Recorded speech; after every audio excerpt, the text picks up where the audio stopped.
మరి హైదరాబాద్కి వస్తున్న 3 హై స్పీడ్ రైళ్లు మీ ముగ్గురికి ఎందుకు కనబడతలేవో నాకైతే అర్థమైతలేదు. ఒకరు కాకపోతే ఒకరికైనా కనబడాలి కదా. చెల్లె కంటే జర ఆవేశంలో ఉంది, నిన్న ఇలా జర కొత్తగా రోడ్డు మీదకి వచ్చింది కాబట్టి ఏది పడితే అది మాట్లాడుతుంది. మీరిద్దరన్నా మంత్రులుగా చేసిరు కదా, కొంచెం మాట్లాడేటప్పుడు ఇంగిత జ్ఞానం ఉండాలి కదా.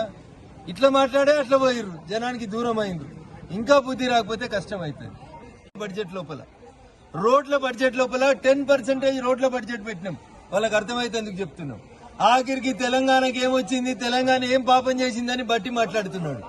అయ్యా బట్టి ఆర్థిక శాఖ మంత్రివే కదా, పోయినసారి వచ్చిన దానికంటే ఈసారి 1300 కోట్ల రూపాయల్ని ఎక్కువగా డెవల్యూషన్ ఆఫ్ ఫండ్స్ అనే ఒకటే ఒక ఖాతాలు ఇచ్చిర్రు. అవ్వ బువ్వ ఉడికిందా లేదంటే మొత్తం బిస్కాల్సిన అవసరం లేదు. అందుకని బడ్జెట్ ని విమర్శించేటువంటి మూర్ఖులు ఎట్లాంటి వాళ్ళు అంటే గుడ్డోళ్ళు వీళ్ళంతా. ఒక ఏనుగు ముందు 4 గుడ్డోళ్ళని వదిలేస్తే కాలు ముట్టుకున్న ఆయనే కాండం లాగుందన్నాడంట, తోక ముట్టుకున్న ఆయన పాము లాగున్నదన్నాడంట. ఇట్లా ఎవరికి దోచినట్టు వాళ్ళు మాట్లాడుతున్నారు. బడ్జెట్ ని మొత్తం సమ్మిళితంగా చూడుండ్రి, మొత్తం కలిపి చూడుండ్రి.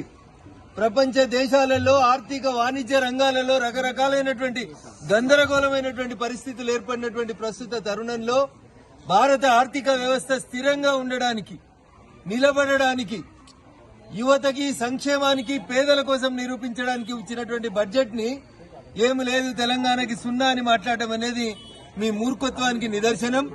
విమర్శించాలి కాబట్టి విమర్శించడం, మోడీ గారిని తిట్టాలి కాబట్టి ఒక ఎజెండా పెట్టుకొని తిట్టుకోవడం, ఇట్లాంటి పనులు మానుకోండి దయచేసి. మాకు తల వెంట్రుకల దగ్గర నుంచి పాదం గోర్ల దాకా ఈ దేశంలో ఉన్నటువంటి 28 రాష్ట్రాలు, కేంద్ర పాలిత ప్రాంతాలన్నీ కూడా మాకు సమానమే. అందరూ బాగుండాలి, అన్ని రాష్ట్రాలకి డబ్బులు రావాలి.